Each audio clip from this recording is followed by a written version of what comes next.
So we all strive to be happier and work to do things in our life to kind of increase our level of happiness. And one of those things is having healthy relationships. This is kind of foundational. For most people, it's very important to them to have good, healthy relationships, and that actually contributes to their happiness. So I want to talk to you about some things that you can do to really kind of help embrace a healthy relationship and the actions and steps you can do to make sure that you're doing your part in the relationship. And the first thing is you need to really learn to accept imperfections. You know, none of us are perfect, and if you have this perfection of an ideal relationship in your mind, you're probably not going to ever achieve it. It's going to create problems for you, but you really need to learn to accept that there's going to be ups and downs, and that really no one's perfect, and that the imperfection is actually one of the things that makes your relationship unique to you and whoever it's with, and you need to accept it. The next thing is to remember the acronym CARPP. That is consistency, availability, reliability, responsiveness, and predictability.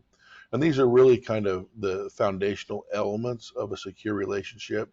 So again, they're consistency, availability, reliability, responsiveness, and predictability. These are the kind of the behaviors you need to display to really do your part to have a good, secure relationship.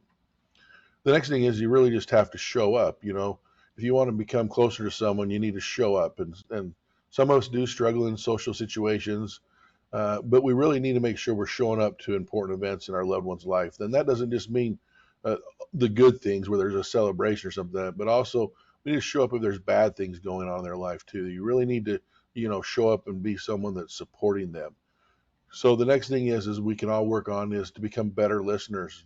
And do we really listen to our friends, or are we just waiting to kind of for our chance to jump in and add our 2 cents? And what's important is if you really want a closer relationship, you got to learn to improve your listening, and that really means listening, not preparing your rebuttal. So you want to know that you're hearing what they're saying, you're understanding this. You can either use body language, you can follow up with thoughtful questions, but they really need to know that you're listening. Next thing is to be genuinely interested in the things they're doing. So, you know, good listening or better listening is not just enough. You have to be genuine and sincere and be interested in the person. You should be excited when they're excited about something. You should be really genuinely enjoy spending time with them and not be afraid to show it. The next thing is relationships requires trust. You know, trust is paramount in any relationship, and it's a two-way street. You need to trust your closest friend, and they need to be able to trust you. Now, if trust is ever broken, you need to take real steps, not just saying I'm sorry, but real steps to fix it, or really it's going to have an impact and a negative impact on your relationship. Next thing you can do is to really let them know about you. So you kind of letting your guard down, uh, and this can be tough for people. So when you have a relationship that you want to develop and become more in tune with or closer, you really got to let your guard down and let them see kind of who the real you is, and get a kind of that flavor of getting to really know you with that kind of that defense mechanism taken down. Next thing for a healthy relationship is you got to talk through your differences. Communication is another key aspect of any healthy relationship. You need to be able to talk about things, even the kind of tough subjects, and you have to be able to disagree respectfully, uh, but still, nonetheless, you have to be able to disagree.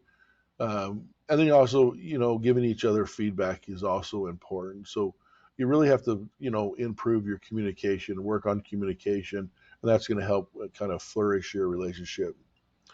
Next thing is to really respect their boundaries. You know, a close relationship doesn't necessarily mean physically close. It doesn't mean that you take up all their other time or anything like that. A healthy relationship includes time apart and healthy boundaries.